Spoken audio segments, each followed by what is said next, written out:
You're proving to be quite a talent. It's been a real pleasure hearing what my CSIs have to say about your work so far. That's why I'm handing you this case. A respected surgeon was brutally killed in his home earlier this evening. We've got only one witness, the victim's wife, a blind woman. Greg will shadow you on this one. Maybe he can learn something from you.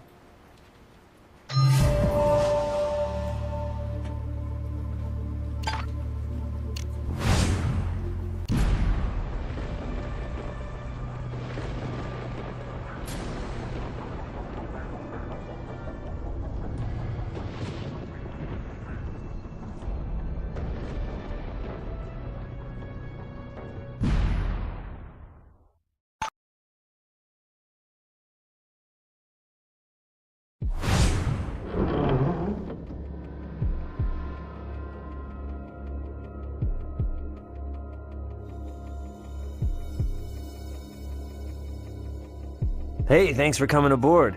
From what I hear, you are the CSI to be partnered with these days. So anyway, welcome to the crime scene. Grisly murder, Vic upstairs in the bedroom. The decor? Early spatter. And his wife Amita didn't see a thing, being as she's blind. But we can count on her other senses being keen.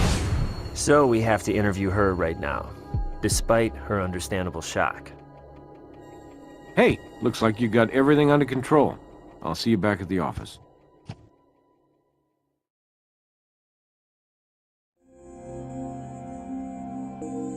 We're sorry to have to trouble you, Mrs. Banderit. We're with the Las Vegas Crime Lab. We understand you found your husband? My husband, Riot, he was very tired because he worked so very hard. He often went to bed early. Tonight, he went to bed early.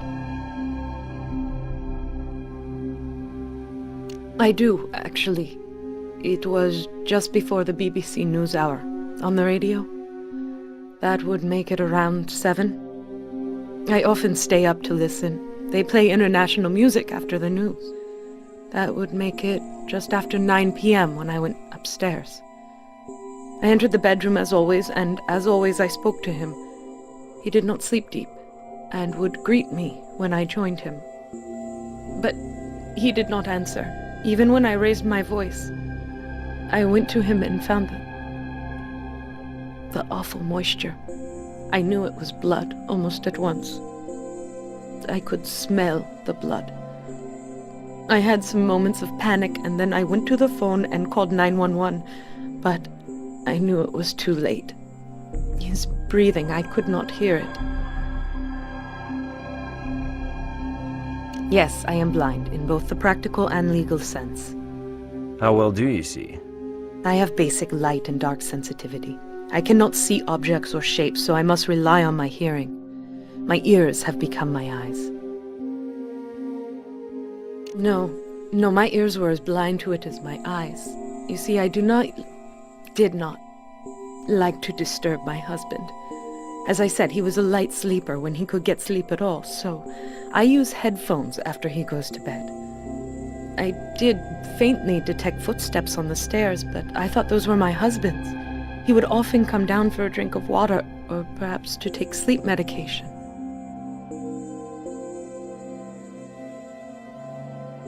I surely must have. I cannot be specific. I was almost immediately in a panic, and my memory is but a blur. Your clothing shows no overt signs of bloodstain, Mrs. Banderit. I do apologize for that. I know I have probably inadvertently hurt your evidence gathering, but I felt compelled to change, to wash my hands, so as not to sit and wait in my husband's blood. I do have the clothing for you. Blood transfer fairly minimal on these clothes, consistent with her interview. Let's take a look at the scene.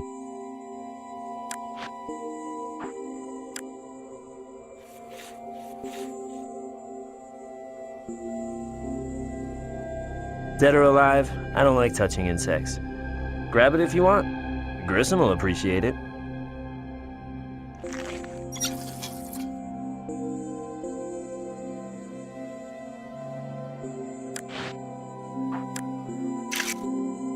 Fairly small print. If it's the attackers, we may be looking for a female.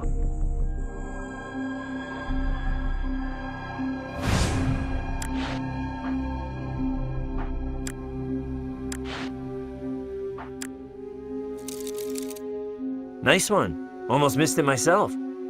How about you do your partner a favor and skip telling Grissom what I just said?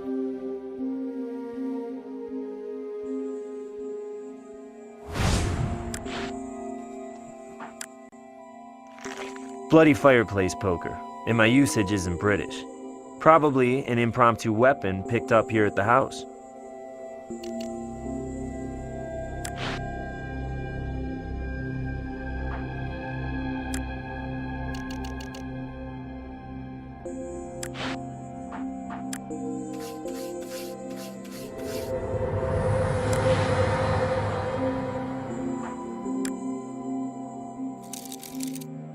Nice catch. Let's see if we can flush out who drew a club in their poker hand.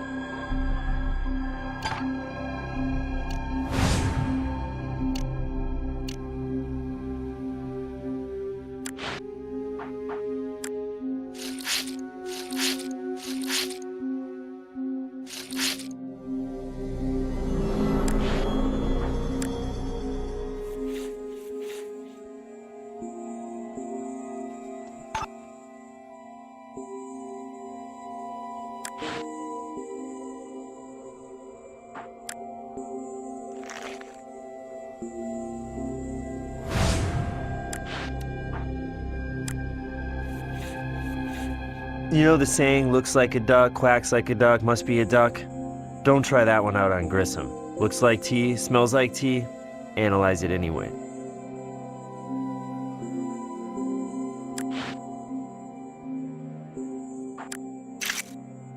Height of the bloodstain indicates the attacker was short.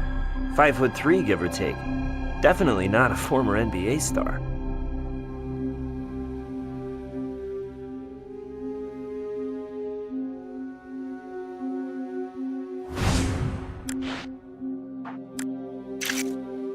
Ceiling spatter is consistent with the blunt force object being swung back for another hard blow.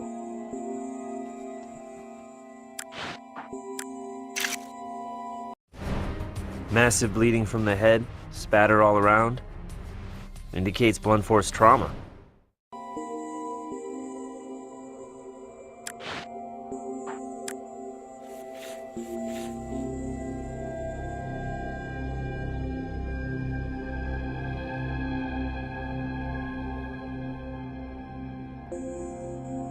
I cannot be sure. Pryor usually locks up before going to bed, but as I say, he was especially tired. Perhaps he forgot. Such a thought is unthinkable. Pryor was a shining star in the Indian community, well-liked by his peers, adored by his patients. He leaves a terrible void. It varies according to the brand. Typically, I wear a woman's size 8. Mrs. Bandery, may we take your slippers for comparison purposes? We found a footprint on the stairs, and if it's not yours, might belong to an intruder. You know I will do anything in my power to find the demon responsible.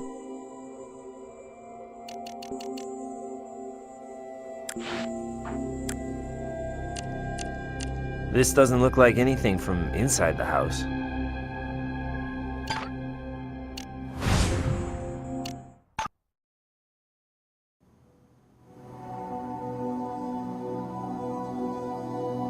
Sure, I'll send a team right out.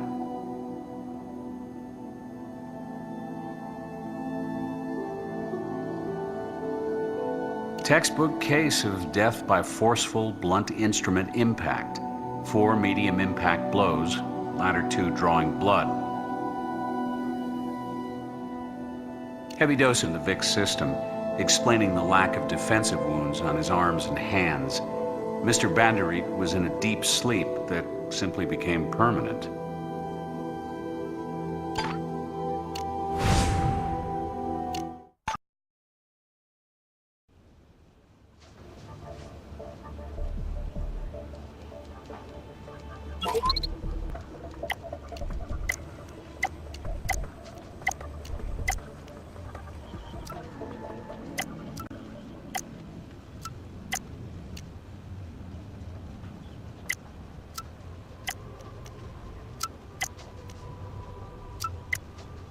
Missing a piece of the puzzle here.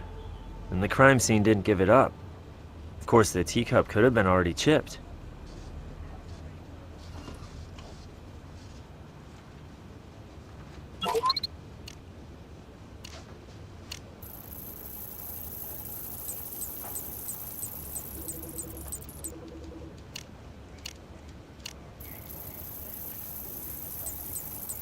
Asphalt. Sticky bun fresh, too.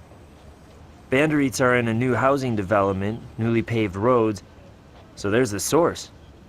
Asphalt's on top of the blood stain, meaning the slipper picked it up after stepping in blood.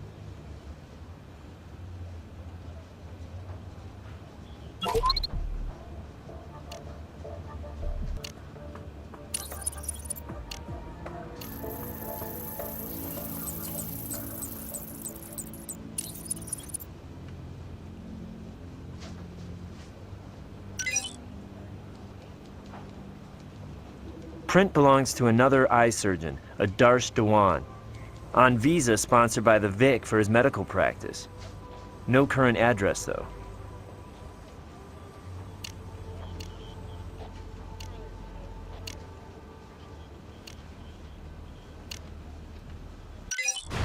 Can't rule out the missus. Not just yet.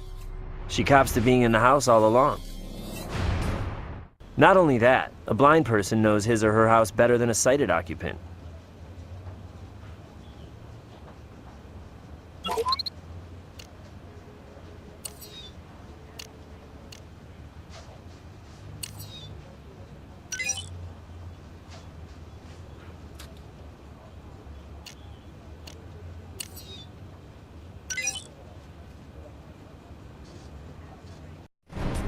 Vic's blood on the fireplace poker.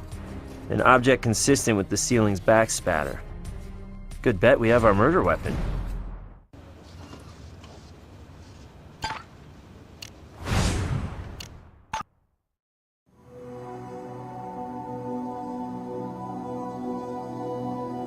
Well, the marks are consistent. The fire poker is almost certainly your murder weapon.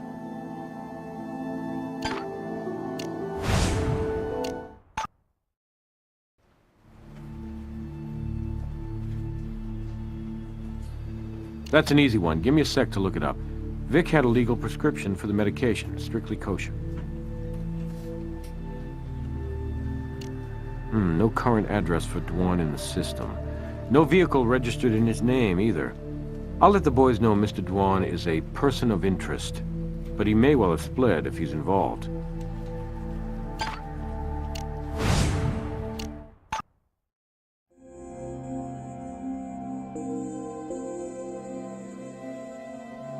I don't believe that I...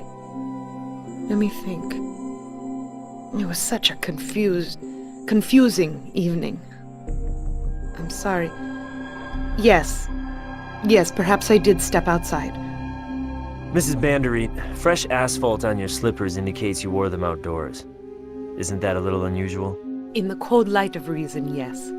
But I was caught in the throes of panic, thinking an intruder might be in the house. I ran outside on impulse without any sense of my bearings.